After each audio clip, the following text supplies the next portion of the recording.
by the original judge who ruled and denied their motion to stay discovery. There is no new basis, no new evidence, no new law.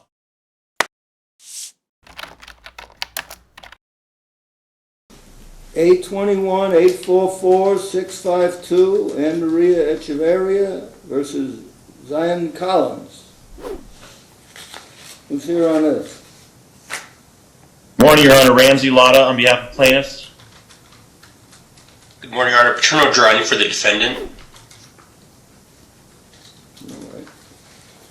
All right, I noticed that this was in front of Judge Gibbons, I believe. Is that right?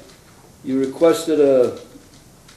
Yes, Your Honor. It was actually... He just gave a minute order on August 25th, 2022, saying it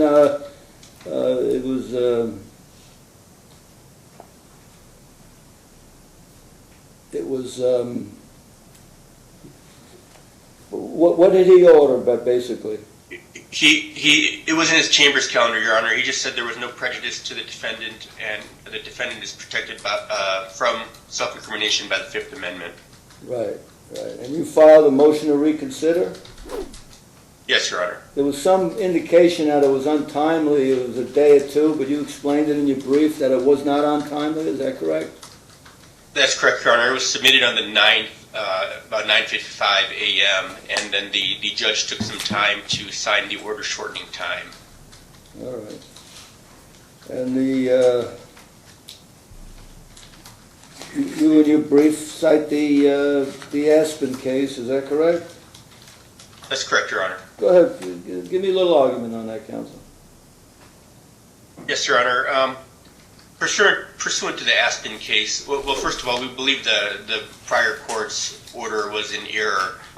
As you mentioned, they only had a brief minute order. It didn't appear that they analyzed it per the Aspen factors. Per the Aspen factors, essentially the most important factor per the Aspen case is the degree of overlap. It's undisputed here that the overlap is as much overlap as can be. Essentially, the facts of both cases are the same, related to an automobile accident. Essentially, Your Honor, the court had ruled that my client would be subject to no prejudice, and that's just clear error, because in the instant civil case, clearly there's the possibility of an adverse inference if my client were to not testify or to decline to answer a question and take the fifth. With regard to the criminal case... that they could show that at trial in front of a jury as an adverse inference, is that correct? Yes, Your Honor. Yeah. But beyond that, it could prejudice his parallel criminal case, because by declining to answer a question, taking the fifth, it could tip off the prosecutor. There's a risk of revealing any incriminating evidence in the civil case and using it in the criminal case. And when going through those 5 non-exhaustive Aspen factors, Your Honor, I think it's clear that all those factors weigh heavily in favor of granting a stay. So on the prejudice of the plaintiff, you say there's no prejudice, is that right? That's right, Your Honor. It's not just a prejudice, it has to be a unique prejudice. We cited the case law for that. The only prejudice the plaintiffs gave was a delay in the civil proceedings.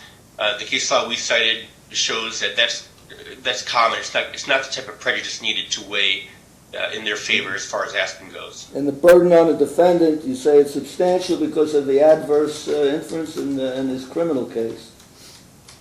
Right, Your Honor. For both the civil case and the criminal case, in particular the criminal case, the risk of incriminating himself or tipping off the prosecutor for a strategy, it's a very heavy burden on my client. This interest of non-parties to the suit, what does that mean? In other words, this was I think the Aspen case was the defendants defrauded investors in a large-scale real estate scam.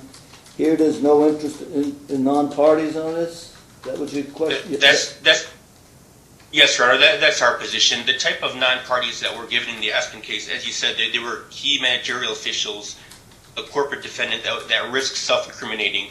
The only argument plaintiffs had in this case were that the daughter of the plaintiffs is a non-party, and that one of the plaintiffs would like to pay her back for her time.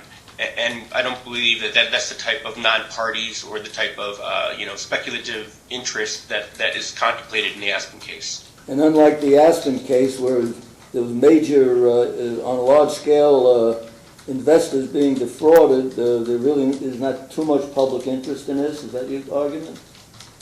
That's correct, Your Honor. Not just the Aspen case, we cited other cases too. All those cases were referred to a public interest required a public special interest, and those were all interest with the need to protect the public against an ongoing scam. As you mentioned, Aspen was a real estate scam. There were other financial scams. This is not that kind of case, Your Honor. This is also cited was a Hardiman case, which was a jogger in which the deceased family sued. That's more similar to our case, and like our case in Hardiman, it was the court considered it a neutral factor. Yeah, it certainly did not weigh against the state. Now, did Judge Gibbons stop all discovery? He denied our motion, Your Honor. So he denied our motion, so he did not stay any discovery. So he didn't stay any discovery, is that right? Correct. And what's important about this is what? There's a deposition coming up December 1st? I believe December 1st, yes. And that's where you don't want the adverse inference. And is there a criminal trial set? Was there a preliminary hearing, an indictment? Do you know anything about that? We outlined some of it in our initial motion to stay. I don't have an update as far as specifically what the status is. We have been in contact with Mr. Collins' counsel in the criminal case, and they've advised us it is going forward. They certainly would like us to pursue this motion. I don't have specifics as to the current status of the criminal case. Yeah. So what do you ask me to do, counsel? Well, we're asking to stay discovery, at a minimum, stay discovery as to Mr. Collins. Yeah. All right. Well, all right. What would you like to say? Who is it on the other side? Ramzy Ladah for Plaintiff, Your All Honor. right. What would you like to say? Okay, this is the problem, Your Honor. They cited the Aspen case extensively in their original motion to stay discovery. They cannot file a motion for reconsideration and cite the same case that they cited in their motion to stay. They need to present the court with either new facts or new information. The Aspen case is from 2012. It's not a new case. It's not some new case that rose up after their original motion to stay discovery was denied.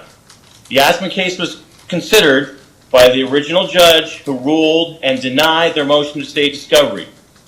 There is no new basis, no new evidence, no new law that they're citing in their motion for reconsideration. This motion for reconsideration is improper. They have put nothing before Your Honor that gives you the basis to grant the motion for reconsideration, since there's no new law, no new facts, no new evidence. So on a procedural basis, this motion is improper and should be denied based on no new facts, no new evidence, no new law cited. If you want me to address the other issues, I'm happy to do that, Your Honor, but I don't think I need to, because I don't think they put anything before you that gives you proper consideration for the motion for reconsideration. Address the other issues, counsel. Okay, so the first issue is the Fifth Amendment does not prejudice them in the criminal case. The defense counsel's somehow mixing the two together. The defendant always has the right to plead the Fifth if he doesn't want to answer the questions. That can't be used against him in the criminal case, of course. So if he wants to plead the Fifth, that's fine. He also has the opportunity to actually answer the questions if he wants to answer the question. This idea that it'll quote-unquote tip off the prosecutor, there's no tipping off the prosecutor on the Fifth Amendment privilege, because Fifth Amendment privilege can't be used against someone in a criminal case. So I don't understand his argument there. It makes no sense. Second of all, this will prejudice the plaintiff. The plaintiff Well, he said and something her about son. adverse inference could be used at trial. So you want to address that? Yeah, absolutely an adverse inference can be used at trial, Your Honor, but they have to understand that they have the right to answer the questions. They also have the right to plead the fifth because the ongoing criminal case, that's up to the defendant. That's his choice. But that doesn't mean that somehow the case should be stayed because of that. That these cases, there's oftentimes overlap between civil cases and criminal cases. And that overlap doesn't automatically stay the civil case. I've handled lots of cases where there's a drunk driving, a DUI involved in the crash, a death involved, whatever else. That doesn't mean this case needs to be stayed, Your Honor. Defense arguments, they're not meritorious here. The Aspen case was cited in the original motion and it was denied by the judge who originally considered this, Your Honor. There is no basis for the motion for reconsideration. Okay. As far as tipping off the prosecutor, that makes no sense. If that was the case, then no civil and criminal cases would ever go on contemporaneously because there will always be tipping off the prosecutor from pleading the Fifth Amendment. But there's detailed criteria for staying discovery, and that detailed criteria has not been met here. It wasn't met when they filed their original motion. They cited the Aspen case originally. The original judge who considered this, when the original motion was denied, considered the Aspen case and all the different criteria under Aspen. There is no basis for this to be reconsidered, Your Honor. All right, thank you, counsel. You want to respond? Yes, Your Honor. First of all, as you know, we could file a motion for reconsideration based on new facts, new law, or if we feel the order was, if we argue that the order was clearly erroneous. And as I said, that was the basis for our motion. You know, I don't want to repeat myself too much, but the judge didn't even analyze the Aspen factors in the minute order, and there was no hearing.